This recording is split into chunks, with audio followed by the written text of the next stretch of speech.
Hello, Steelers Nation, and welcome to a brand new episode of the Steel City Insider podcast. I'm one of your hosts, Jeremy Ritz, alongside editor of Steel City Insider, Jim Wexel. And today we welcome back to the show Craig Wolfley.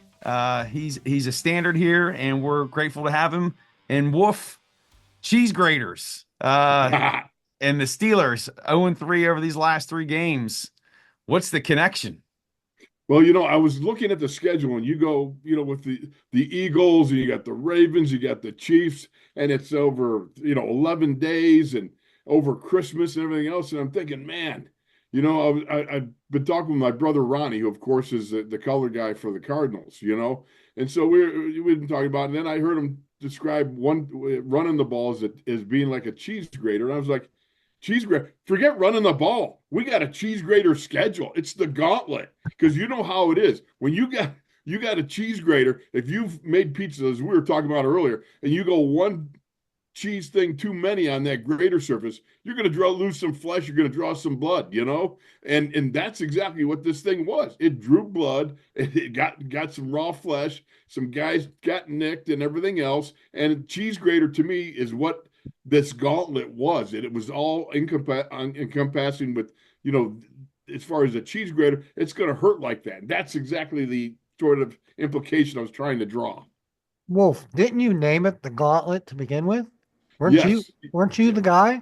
Well, I only know that I said it. I don't know if I was the first. I don't know if I'd heard it before. I don't know. I don't pay attention to you were the guy. Things like that. And you might know better. Now that it's caught on, you want to change it. No, it's a cheese grater gauntlet is what it is. Because believe you me, baby, that left a mark on the guys, Maybe the Bengals are the one where you cheese it too far down and lose some skin. That could be. This is the final one. You come through that gauntlet and you try to reload. And I know that's got to be difficult. There's words, when you've got Christmas Eve and Christmas and you've got kids and stuff like that, and you think about playing the Chiefs on national TV and everything, that can run into a little, in the gourd. There's a lot of stuff, moving parts. And the fact of the matter is, those 3 games in 11 days, man, it's punishing. I don't know how guys get through it. Right now, as I sit here, when I woke up the day after the Chiefs game, it was Christmas, and I'm sitting there and going, how do these guys do it? Because I hurt, and I haven't done anything, except maybe jump out of my seat during the game. That's about it, So for these guys to go through and suffer that kind of irreparable body damage, for a period of time, that's a tough one. Well, I must say, Wolf, you're looking pretty dapper yourself, though. Who's ever producing you over there is really, really doing a great job. Jeremy, you should get footage of his first podcast with us. Remember when he would look up? Oh yeah. Well, hey, I got all kinds of technological issues, Jim. My kids aren't around today, and I'm just hoping that we hold this together so nothing implodes or anything. Man, you got it mastered. What is that? Well, a James Bond look? Mama Wolfley feeds me well, and she puts me in the centerpiece chair. After that, who knows what can happen? Okay. Yeah. So a rough three game stretch, and this is coming after momentum. The Steelers are winning, they're playing well. We're talking about making a run in the postseason, and they did play some upper echelon teams. That's no secret. But let's try to pin down what are the reasons why they've performed so poorly. Is it the quality of talent that they came up against, or is it something else? Well, I got to figure, just most humbly, when you play in 3 days, you don't have a lot of time to make adjustments. You don't have a lot of time to implement new ideas. You don't have a lot of time to create situations where, as you look at the person you're playing, and you sit there and go, okay, in the first 15 plays, you got checks and stuff like that over what you see in front of you. And you go, okay, they want to go 3 tight end and we want to go base defense. Well, now you know what they're checking to, what they're realizing, on the sidelines. And so you got that ability to handle that. But as far as changing things, you don't have much practice time to change anything new or implement anything new. And so for the Steelers and other teams that went through a similar, compacted window there, that's a little bit tough, and it's very tough physically. But, the one of the things that we were talking about earlier was I can't specify why exactly, other than the fact you look at statistics and you see barometers. Yeah, and when you look at They were the just exposed, and now they have to make their changes. They were just exposed. They have no playmakers. Get the ball to your playmakers. Stop pretending you have playmakers in Najee Harris and Van Jefferson and Darnell Washington. Everybody wants to throw the ball to him, but he's slow. Get it to your playmakers. What were we talking about today on your show, Wolf? Calvin Austin has emerged. Get him the ball. Jalen Warren's emerged. Get him the ball. Pickens, throw to him more than 7 times. And Pat Fryermuth. You get him the ball, he catches it. But they don't throw the ball to him very often. Exactly so. And I would agree with you to a great extent on that. I think everybody's got their place on the team and their effectiveness and their ability and whatever they perceive your role to be. But I look at, if you take a look, I think it was last year, wasn't it Fryermuth that had a 100-yard game against these very same Cincinnati Bengals when they threw to him down the seam and he took off and he had plenty of speed to get down the field and everything else. I look to examples like that and I think, Travis Kelce isn't the fastest guy, but Travis Kelce knows where to be with Mahomes, and I think you can have the same sort of relationship between with Fryermuth and with Russell Wilson. Well, we talked about the Bengal linebackers have to be ready to stop that 1-yard pass to Najee coming out of the backfield up the middle. So you bring those guys up and you hit Fryermuth behind them. How's that sound? I think it sounds brilliant. I mean, here's the thing. You take a look at that because Lou Anarumo, the defensive coordinator for Bengals, was talking about that. They gave away 110 yards of check down yardage to the running backs. Well, he's going to do something about it. So what are you going to do? Well, he's probably going to play a double A gap type blitzers. He's going to try to drop guys, pop surprise Russell Wilson and cover those, that linebacker area. But what you can do is you play action and draw those linebackers up and then pop over the top with some in-breaking guys, be it a Pat Fryermuth, be it, a George Pickens, any of those guys that can operate there in that area. And I would think that would be something. Plus also, with these defensive ends, they got Trey Hendrickson. You've got on the other side, Sam Hubbard. Get some screens. I mean, hey, I'll tell you, Jalen runs a good screen, but so does Najee. Najee does well out in the flat. Give him a screen. I think he pounds it. But, I understand if you want to get him to deeper, you do some wide receiver screens with Calvin Austin, things like that out in the flat. Test those guys out there. Wolf, what we forgot to do at the beginning of this show is say Happy New Year to everybody. Well, this is what happens when you have mechanical misfunctions, right? Yeah, so I'll say Happy New Year. And by what I said on your show this morning, you didn't want to talk about quarterback of the future, and I understand that. There's another topic I want to get to, and since tomorrow is next year, or today is next year, what about Darnell Washington and the tackle situation?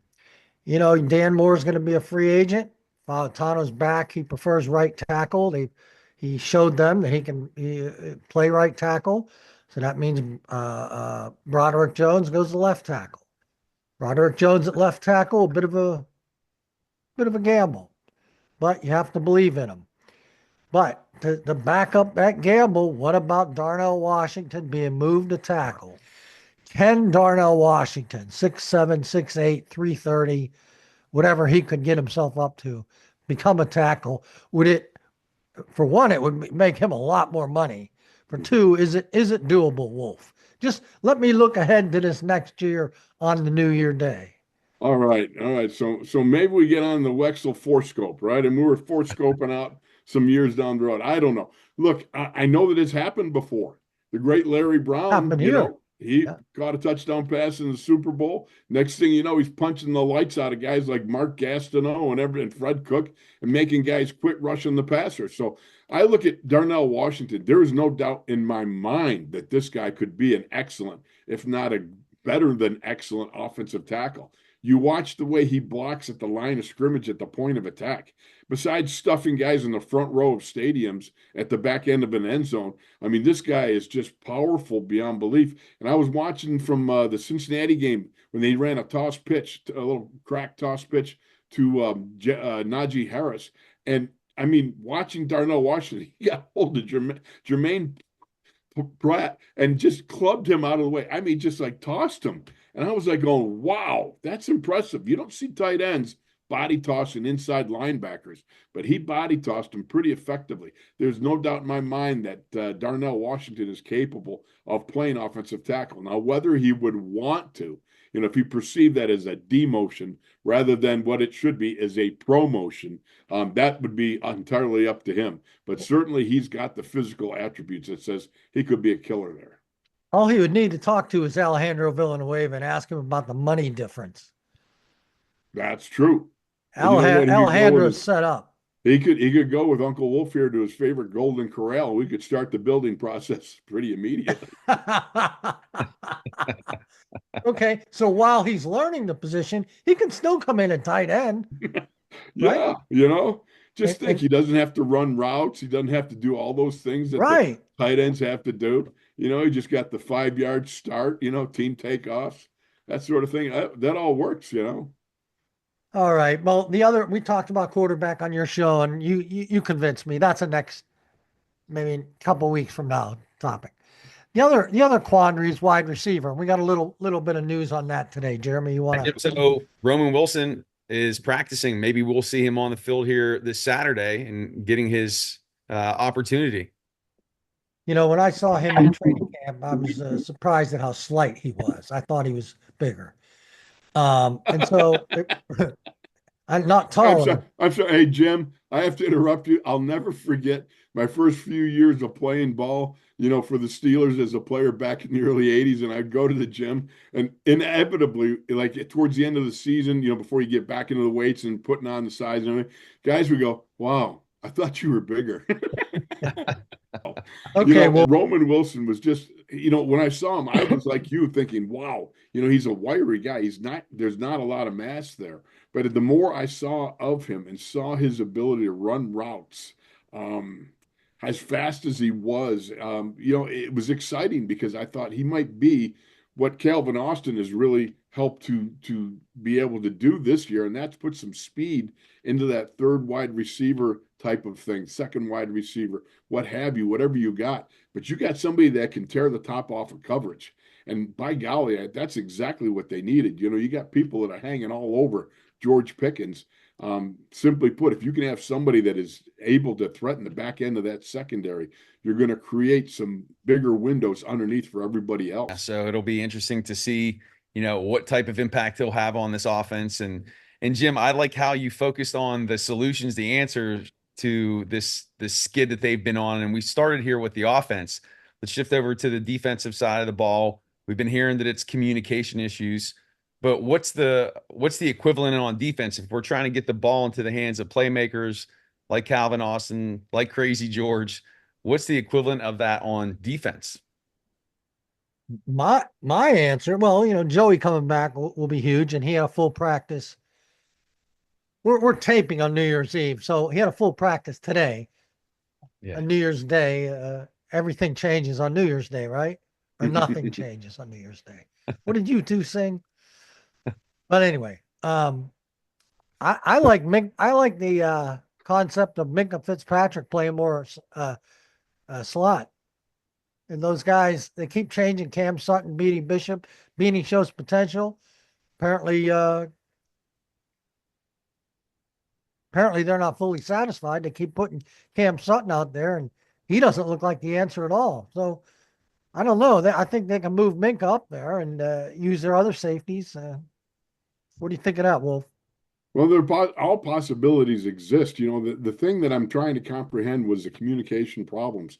And I always go back to the one example. This past year, I was up at training camp. It was during those 7 shots, and they're doing the goal line stuff. And I remember being on the sidelines, and it happened to be towards my end of the practice field, and I was closer to it and closer to Minkah. And Minkah was playing in the box. And I remember him talking to the nickel corner and talking to the inside linebacker and the defensive line. I mean, this communication is going on. And I'm like going, whoa. I had no idea the conversations that were working at the back end of the secondary as compared to what went on, like for offensive line. You get locked in your own little world, your own little box. I got Mike Webster to one side, I got John Kolb the other side, and we're talking back and forth. Every now and then I heard Bradshaw or whatever, whoever it was that, you bark something out. But defensively speaking, all I knew was like what was going on with the defensive line and maybe once in a while linebacker. But to hear and see that Minkah operating, talking about who's got what, if this guy breaks inside, making sure that the corner, the slot corner, the inside linebacker, and he were all on the same page.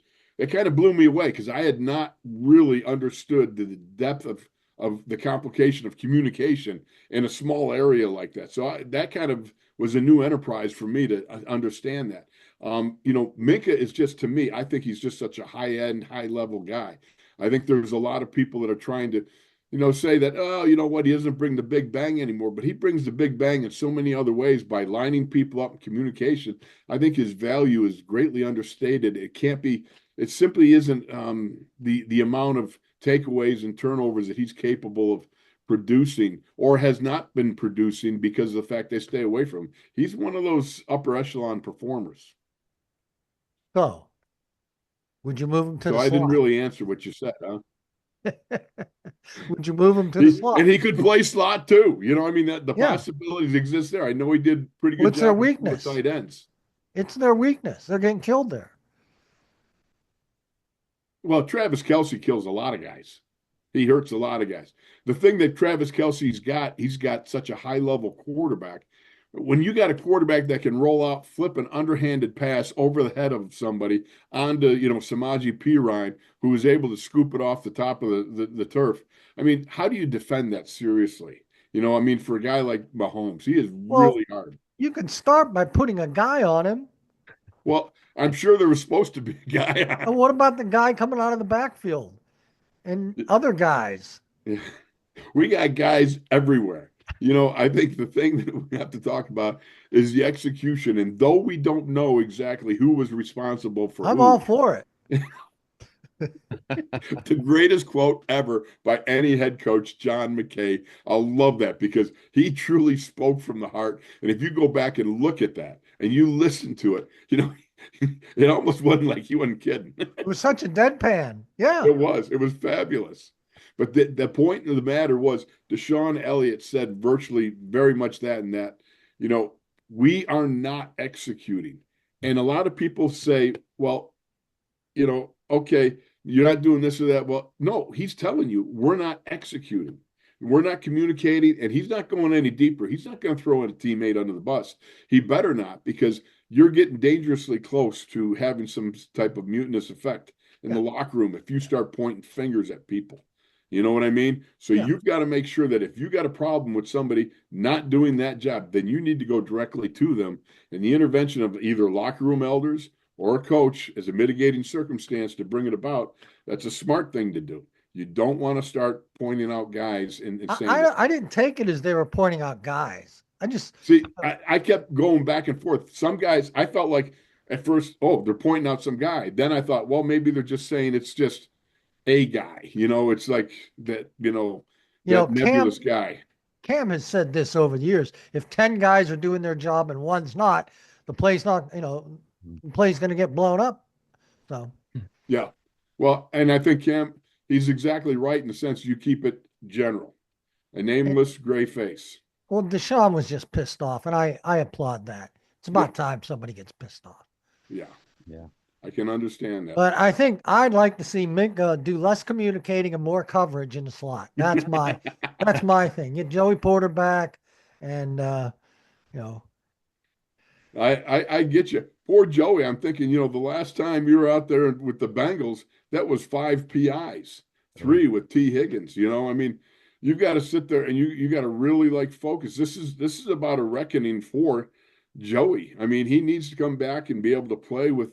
Hey, listen, I would be surprised if he doesn't get 1 or 2 PIs just because, you got the hack-a-shack. T. Higgins is a big man, 6'4", 6'5", and a wide receiver. And with the amount of let's say, looseness that they let him play with, because he does his own fair share of pushing. When you push off, he does some pretty extended stuff when you take a look at him. So it's going to be interesting to see how they referee this game.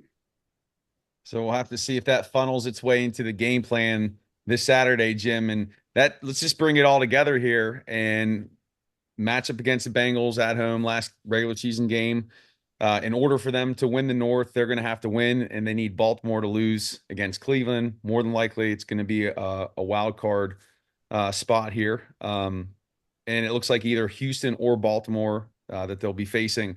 Does this team have a chance to make a run in the postseason, or is the real Steelers team the one that we've seen these past 3 weeks?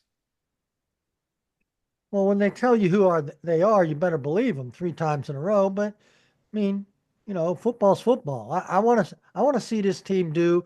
I want to see Tomlin do what Chuck has done, what Bill Cowher has done, rally a team after looking bad, and do an '89 playoffs. When did Cowher do it? 2005. Mm-hmm. Remember, they were lost 3 in a row and they were 7-5. Yeah, it's doable, but I mean, it's less believable. I mean, I have less faith in it, but I'm willing to watch the game. I was excited in '89 watching Craig Wolfley out there. even in the 51-0 loss when I was trying to punch my way to getting thrown out. But that's a story for another time. Well, but yeah, here the lesson of '89 though was this: you're only a snap away from turning things around. The same guys that posted the 10-3 record are the same guys that posted the 10-6, and they can be the same guys that now go on to post instead of an 0-3, maybe a 3-0. I don't know. I mean, the possibilities there because they can get it done. If you've gotten it done before, you can do it again. And that's the one thing I always have that flame of hope, that drive, because I could never divorce myself from the player that I was. I might have had a lot less talent than other guys, but I had a lot more optimism than a lot of other guys. I just believed, and you just simply, that's just part and parcel of who I am. So I like this group of guys. When I'm around them, I like the energy. The thing is, when I watch them practice, I can't even tell whether they won or lost if I just watch them practice, because they come with the same sort of energy, the same sort of up tempo stuff, the same sort of optimism. They're out there practicing, and I simply watch them and I go, if I didn't know what had happened this past weekend, I couldn't tell you whether they won or lost, because they simply just keep going at a pace that I think is a good practice pace. Now, it's not the Chuck Noll deal, when you had the pads on 3 days a week, but the fact of the matter I do notice with this team, after embarrassing losses and 3 in a row, I wasn't there today. I couldn't make it. I've been out of commission. But there's a buzz. The communication is through the roof on Wednesdays after embarrassing losses. So I do see a difference. And I always wonder why it's not always like that. Well, I just simply, as I'm around the players, that's what I think. That's my own personal opinion of how things move. The guys, to me, they're just practice with an up-tempo bit that there used to be a sign when you come from the locker room to the practice field, and in the Mike Tomlin era, it said, "Take the field." And I used to love that, because it was all about mentally assessing the moment as you walk out on that field. Don't just go onto the field, but take the field. That means bringing all your enthusiasm, all your juice, all that positivity, all that stuff, and bring that to the practice field and get out there and get your reps in and do it right. That's what it was all about. For me as a player at Three Rivers with Chuck Noll and everything else, same thing here. Take the practice field, man. Make it something worthwhile so that you're ready come Sunday when you got to kick the ball off, or in this case, Saturday night. So your guys are saying there's a chance. Can the Browns take the field, though? Yeah, true. 18-point underdogs. Ooh. Wow. Yeah. The Jets, Namath Jets, were 18-point underdogs to Chuck Noll's Colts. Were they really? One day a long time ago. I didn't know that. The fact he overcame that 18-point spread Not May only have that, been he the reason the guaranteed it. Steelers had a dynasty. Yeah, exactly. Yeah. Exactly. Can you imagine having the wherewithal, the nerve at that point to sit there and say, I guarantee it? I mean, we've heard guarantees, in years past, meant nothing. The first to do it and the only guy to do it successfully like that was Joe Willie to me. And by the way, I got to meet him one time and I was like enamored with him. It was like, you got to be kidding me. I'm sitting here talking to Joe Willie Namath. Wow. Well, Chuck wasn't the defensive coordinator, but he was the secondary and linebackers coach. I think Arnsberger was the D-line coach and considered the DC. But those two worked in tandem as DCs. You know who the DC of the Jets was? No. Buddy Ryan. Get out. Really? He was a D-line coach. I'm calling him the DC just for poetry's sake, but he was a D-line coach. 16-7 win.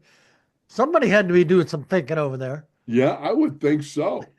Buddy Ryan of all things. That surprised me. I didn't know he was on that staff. So let's recall the magic of the Buddy Ryan and Joe Namath Jets against the Emperor and see if that works against the Ravens. Let's call down. Let's call down the Echoes.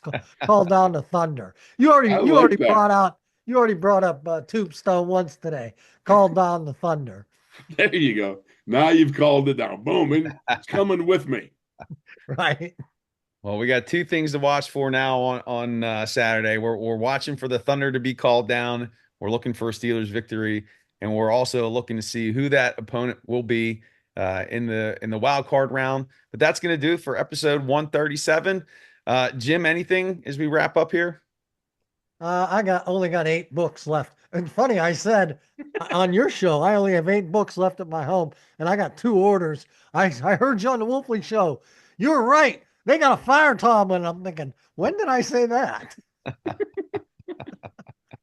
People hear what they want to hear. It sold me a book. But now I think I'm down to 6.